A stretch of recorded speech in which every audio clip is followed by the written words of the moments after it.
Assalamualaikum warahmatullahi wabarakatuh. Selamat malam. Ketemu lagi kita di malam Jumat ini ya, setiap Kamis dari jam 8 sampai jam 9. Acara ditunggu-tunggu yaitu Duit Dunia Wirausaha Tabalong yang muda, yang berwirausaha. Cepetan. Oke, dan malam hari ini kita kumpul lagi berdua ya bersama duo juragan. Dia Agan Rifan, Anda Agan Genta gitu ya. Udah agak-agak lupa ya, mungkin karena beberapa episode kita nggak udah berapa? 100 bareng. episode ya enggak ini? Masih ingat nama saya lengkap ya? Masih ingat. Oke. Naruto kan? Gimana kabarnya? Alhamdulillah baik. Kemana aja nih berapa episode nggak nongol? Ya di rumah aja. Di rumah aja. Dengar-dengar ini apa namanya, berguru, bertapa, belajar. Ya, berguru di YouTube sama Atta Halilintar, Raditya Dika gitu. Pingin juga tembus 10 juta subscriber ya? Bisa juga sih. Cuma belum ada YouTube nih. Belum bikin. Oke, dua juragan akan ada di Duit nanti sampai dengan jam 9 ya. Dan ini ada penonton hari ini sesuai dengan ini ya, target penonton kita ya. Ini anak-anak muda. Ini dari mana? SMKN 1 Tanjung. Tepuk tangan dulu. Nih harusnya yang muda-muda gini nih yang harusnya sudah mulai membangun bisnis. Ya tadi dibilang Atta Halilintar itu mulai bisnis dari kecil, ya dari kelas 5 SD. Dia udah jualan apa kan? Sandwich, jualan handphone, jualan mobil. Umur 13 tahun jualan mobil. Omsetnya 1 M. Mau nggak? Iuran duit aja mau ya. Oke, ada pertanyaan nih kan yang sempat masuk beberapa waktu yang lalu di IG-nya TV Tabalong ya, nanyain kalau mau mulai usaha itu mulainya dari mana? Dia bingung gitu loh. Yang dipelajarin itu harus apa dulu? Ya, mau belajar ya mau buka bisnis lah. Ya.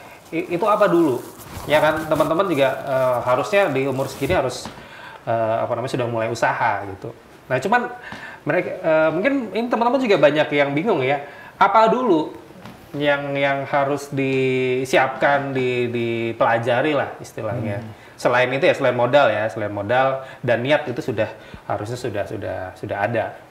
Apa itu kira-kira? Jadi pertanyaannya dari mana memulai usaha gitu ya? Oke. Di sini dari yang nonton dulu deh. Ada yang belum punya usaha? Ada nggak? Angkat tangan deh yang belum punya usaha. Angkat tangan yang belum punya usaha. Semua ya? Semua. Yang belum punya usaha tapi sudah ada ide, ada nggak? Boleh angkat tangan? Yang ada ide aja minimal, kepikiran mau usaha apa gitu? Oh, satu. Oke, udah lumayan. Mbaknya mau ide apa usahanya? Mau usaha Bertani? Apa aja? Berkebun? bisnis kritik atau berkelanjutan. Oh, kritik atau ganti baju ya. Kenapa nggak mulai apa? Alasannya apa? Belum ada waktu. Belum ada waktu. Modal jadi masalah. Modal juga ya. Belum lulus sekolah. Macam-macam segala macam ya. Oke. Macam-macam lah. Banyak alasannya. Nah, jadi kayak gini ya. Banyak orang pengen mulai usaha ya, tapi mungkin apa ya? Kepikirannya rumit duluan gitu loh. Ya satu, mungkin ada yang nggak ada modal gitu ya. Modalnya buat apa? Kan usaha itu kan perlu rekrut karyawan gitu ya. Kemudian perlu sewa tempat, harus ruko, ya segala macam gitu ya. Kemudian harus belajar bikin laporan keuangan, laba rugi, neraca segala macam gitu ya. Teman-teman belajar ya itu ya di sekolahan ya. Saya sebenarnya nggak paham tuh.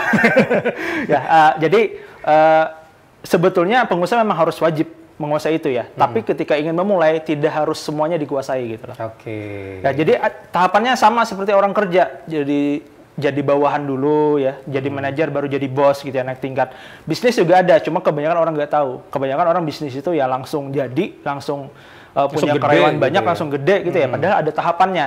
Ya, ada namanya materinya, namanya 5 tangga bisnis. Formulanya ya, formula 5 tangga bisnis. Ya, jadi dengan 5 tangga bisnis ini, kawan-kawan bisa memecah bisnis yang rumit, kompleks tadi, bisa lebih mudah gitu loh. Jadi kita bisa memulai bisnis dari tangga yang paling bawah atau yang paling mudah gitu. Oke, jadi nggak harus semua nih ya teman-teman, nggak harus semua dikuasain dulu.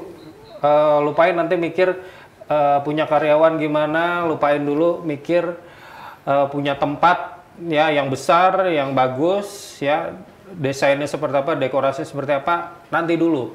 Ya, yang penting awalnya dulu. Ya, jadi dengan materi 5 tangga bisnis ini nanti teman-teman nggak ada alasan lagi bahwa bisnis itu rumit atau susah gitu loh. Karena kita sudah pecah-pecah dari tangga yang paling mudah gitu loh. Oke, apa aja itu 5 tangganya? Ada banyak. Boleh digambar. Ya, ini biar lebih mudah kita gambar ya tangganya. Tahu ya tangga ya? Tangga tahu ya? Nah, kan gini. Kenapa disebut tangga? Karena namanya tangga itu harus dinaiki satu-satu.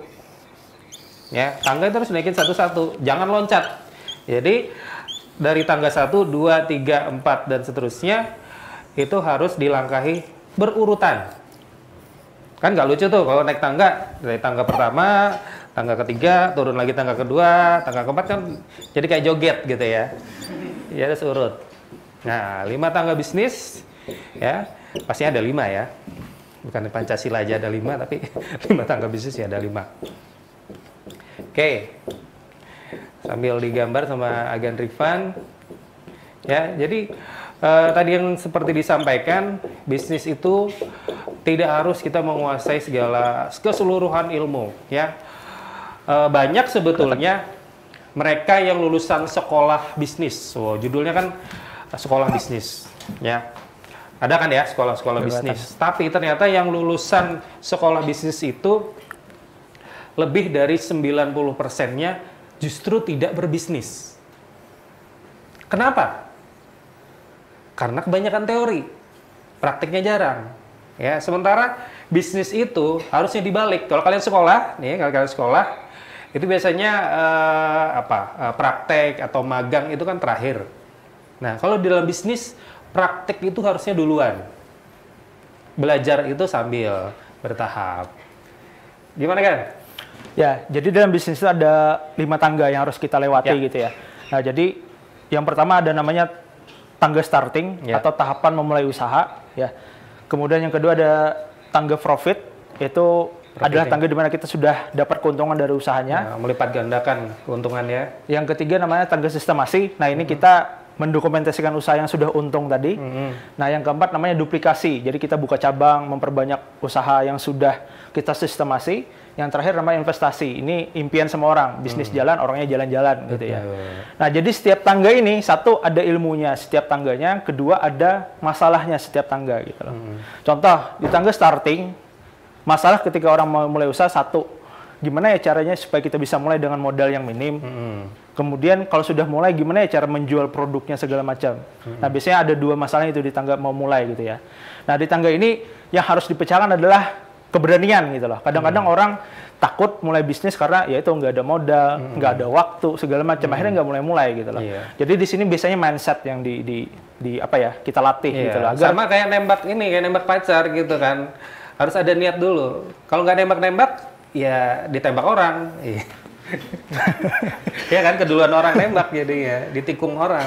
Nah, betul. Nah, jadi tangga starting, di atasnya lagi ada namanya tangga profit. Start kita sudah bisa menjual produknya, masalah yang selanjutnya biasanya kedua, gimana caranya orang bisa loyal sama produk yang kita jual gitu loh. Artinya menjaga konsumen nih, gimana caranya biar bisa beli lagi dan lagi gitu loh. Nah, saat sudah untung ya, baru naik tangga selanjutnya, gimana caranya bisnisnya ini bisa jalan dengan tim. Nah, baru sini kita mikir karyawan sebetulnya. Di tangga sistemasi. Bahkan modal pun seharusnya di sini, bukan di tangga ini gitu loh.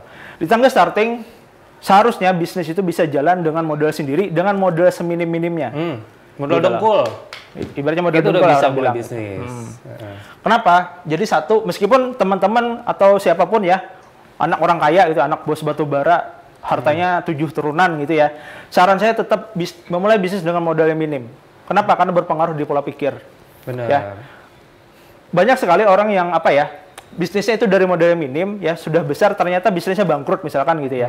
Dia nggak masalah. Kenapa? Dia sudah pernah memulai bisnis dari hal yang minim gitu loh. Nggak masalah, dia biasa gitu. Dia tahu ilmunya. Ketimbang orang yang memulai bisnis dengan modal yang besar, misalnya dikasih warisan segala macam, saat dia bangkrut dia bingung. Kenapa? Dia tidak ada ilmunya memulai bisnis dari nol gitu loh. Tidak ada pengalamannya juga. Ya, gitu. Dia nggak ada ilmunya dengan bisnis dengan modal dengkul tadi. Gitu loh. Tapi kalau sudah terbiasa mau bisnisnya bangkrut berapa kali nggak masalah gitu loh. Jatuh bangun. Ya, karena ada ilmunya. Di sistemasi biasanya ada masalah kita biasanya tentang karyawan ya, kerjaan rekrut karyawan gimana. Nah, di duplikasi ini sebetulnya masalahnya di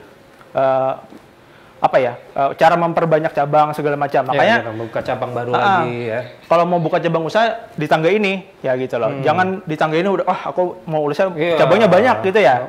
Ya. Mau pertama buka langsung buka 5 cabang sekaligus. Segala macam banyak dulu. gitu loh. Nanti dulu gitu. Ada tahapannya. Dan yang terakhir namanya investasi di sini. Masalahnya beda lagi. Di sini kita bingung karena kebanyakan duitnya mau diapain gitu. Kalau di sini karena nggak ada duit, di sini gara-gara kebanyakan duit pusing gitu loh. Nah, jadi banyak kan orang kaya yang sudah kaya tapi dia nggak bisa menggunakan duitnya untuk hal-hal positif. Ya akhirnya jatuh ke narkoba segala macam gitu loh. Jadi sampai itu ya. Kalau kondisinya nggak kuat di investasi dia bisa hancur juga. Gitu. Waduh. Nggak mau gitu kan ya? Oke. Nanti kita lanjut lagi ya, karena pembahasannya masih panjang lagi. Jangan kemana-mana, tetap di Duit Dunia Wirausaha Tabalong yang muda, yang berwirausaha.